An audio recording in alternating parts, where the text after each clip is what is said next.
C'est l'élément psychique qui amène certains chrétiens à mettre l'accent sur tel ou tel point des évangiles aux dépens du reste, à multiplier les paroles sur la dîme, de la menthe, de l'anis et du cumin.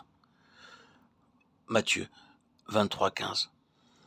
Alors qu'ils oublient les choses essentielles.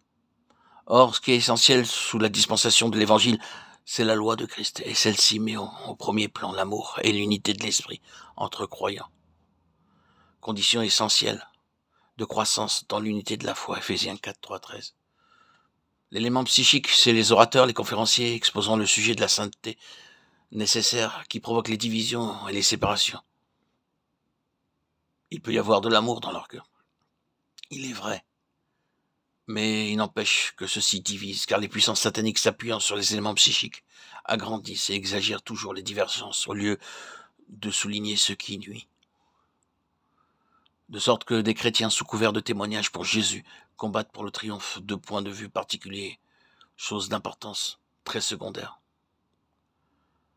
Ces croyants sincères qui veulent être un moyen de bénédiction pour leur entourage parcourent les terres et les mers pour faire un prosélyte, comme les pharisiens dont parlait le Seigneur. Mais ils ne s'en rendent pas compte. L'intelligence n'est pas seulement faillible, elle est le plus dangereux de tous les dons, aussi longtemps qu'elle n'est pas sous la dépendance de l'Esprit de Dieu. Que de chrétiens qui recourent à elle pour saisir et comprendre la vérité malgré la déclaration formelle des Écritures. Le chrétien dont l'âme est restée la force animatrice n'accueille point les choses qui sont de l'esprit, parce qu'elles ne peuvent être discernées que spirituellement. La vie psychique offre aux puissances surnaturelles mauvaises un terrain favorable d'action. Elle est la grande cause des divisions et des sectes parmi ceux qui font profession d'être enfants de Dieu, et même parmi ceux qui le sont vraiment. Gens qui provoquent des divisions, écrit Jude. Une autre version donne gens qui se séparent et provoquent des séparations. Il y a là une affirmation présomptueuse, arrogante de sainteté supérieure, une prétention à une sagesse, à une doctrine particulière, supérieure à celle des autres. Être sensuel, étranger à la vie de l'esprit, dit l'apôtre.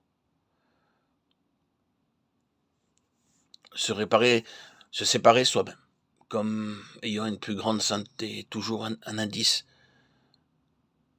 que le Seigneur a dit, vous serez heureux lorsque les hommes vous haïront et rejetteront votre nom comme infâme à cause du Fils de l'homme. Luc 6, 22. C'est ici le monde qui rejette, sépare. Sur cette question de séparation, l'apôtre Paul dit aussi que chacun demeure en l'état où il était lorsqu'il fut appelé. 1 Corinthiens 7, 20. C'est Dieu lui-même par sa présence, laquelle est lumière, qui provoquera la séparation entre celui qui marche dans la lumière et celui qui marche dans les ténèbres. Il arrive fréquemment que celui-ci rejette le compagnon qui marche dans la lumière, provoquant ainsi la séparation, s'il n'est pas conquis par la lumière. Nous le voyons, même ceux qui ont reçu l'Esprit d'en haut peuvent encore se laisser dominer par les puissances de l'âme. Ils se séparent alors, ou provoquent des divisions, manifestant par là qu'ils sont restés psychiques, en une certaine mesure.